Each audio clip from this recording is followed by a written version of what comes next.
Okay, we're going to be taking a look at Mii Force, which is probably the most traditional of all of the Streetpass games, and we're taking 9 Miis in there. This is a game where you benefit from having more Miis. Some games, you probably get more out of them by having somebody that you've Streetpassed with a lot of times, but in this case, you're going to see how quantity helps out a lot. As in all the Streetpass games, I can use play coins to help me out, and in this case, fill out my army a little bit more, my Mii Force, by bringing in more characters. And I'm not going to do that. I don't need to do that because I think 9 is enough. This is a side-scrolling shoot 'em up, although some of the levels aren't side-scrolling. You always get to choose any of the previous levels or the next one, but you're only going to be playing 1 per street passing session.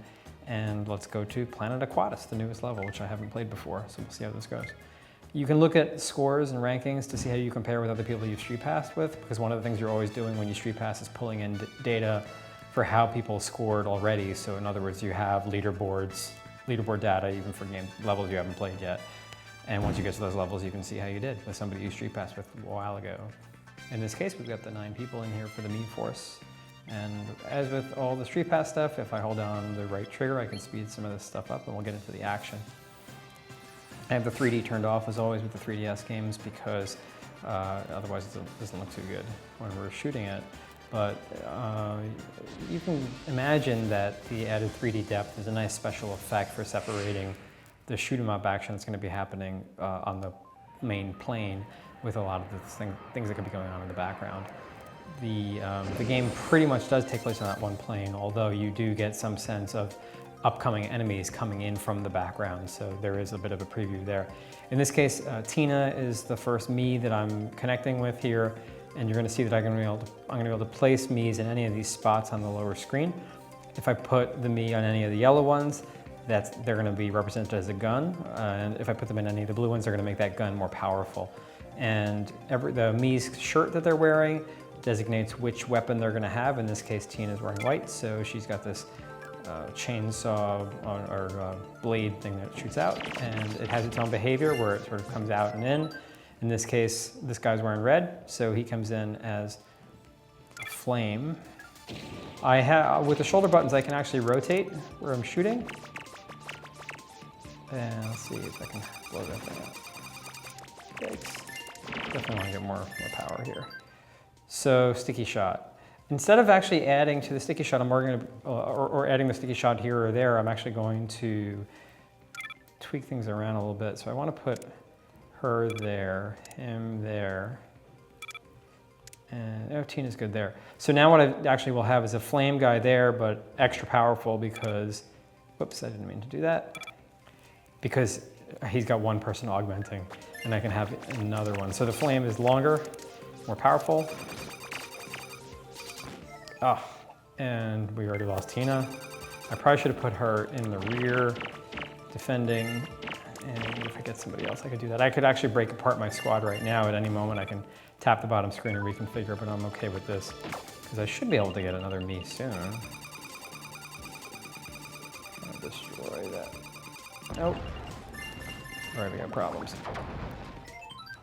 Okay, Bomb Blaster is okay, but I don't like how much offense I'm getting from behind, so I am going to protect myself a little bit. Oh, I want the diamond for points.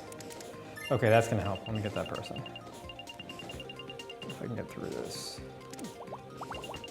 All right, Cosmic Cutter.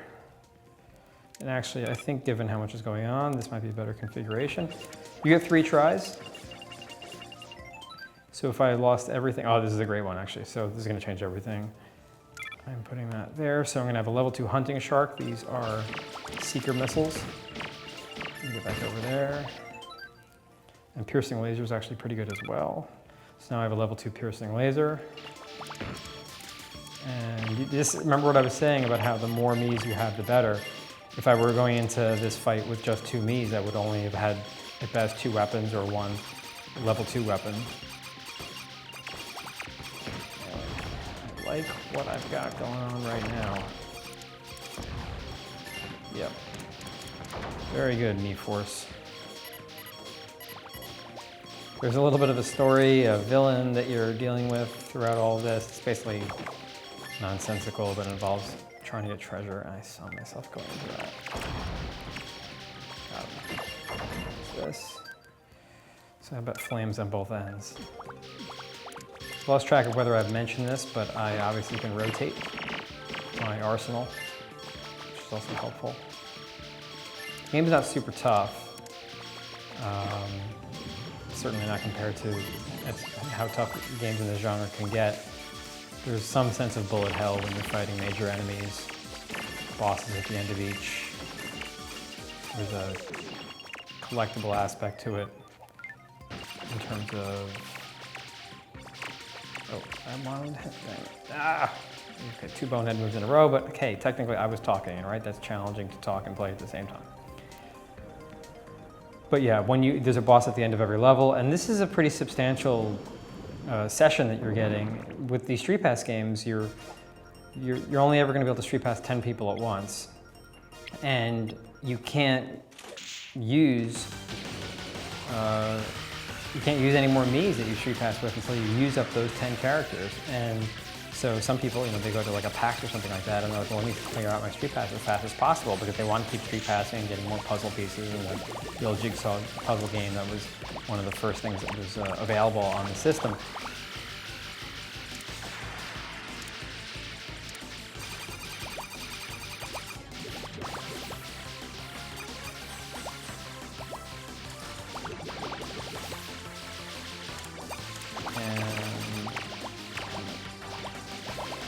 This is caught in something. Right, I think he's almost down. But yeah, there's a lot of game here, and I'm in New York City, so I Streetpass with a fair amount of people, but not so many that I need to be clearing out my Streetpass right away. I mean, in an average day, I get maybe 6 people, 7 people. This is a little bit of a better than average day for my haul. So I'm not really in a rush to clear it out so I can get a second set of 10 people in one day. This isn't a PAX or E3 kind of experience for me right here. So I like actually getting a good amount of time in with each game. But I've seen other people who say, no, this is actually taking too much time, and they prefer some of the shorter Streetpass games where you're sort of in and out and connecting really fast. Why am I struggling so much? Let me focus.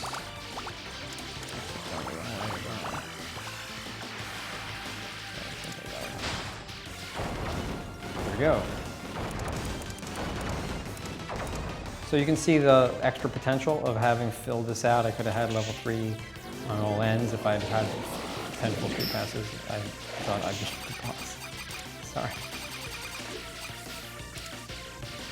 It's elaborate stuff here. What are we doing?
There we go.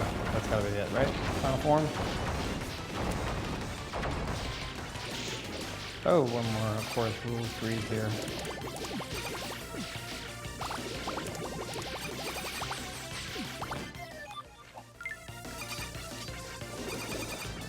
I lost my hunting shark.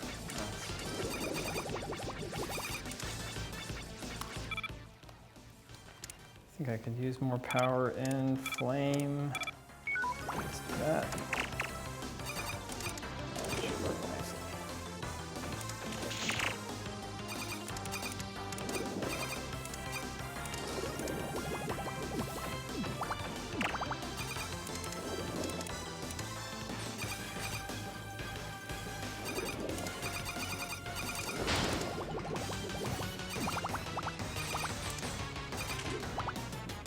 Ah.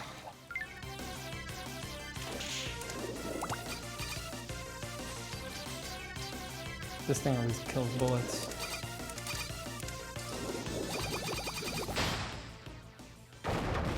And success, maybe?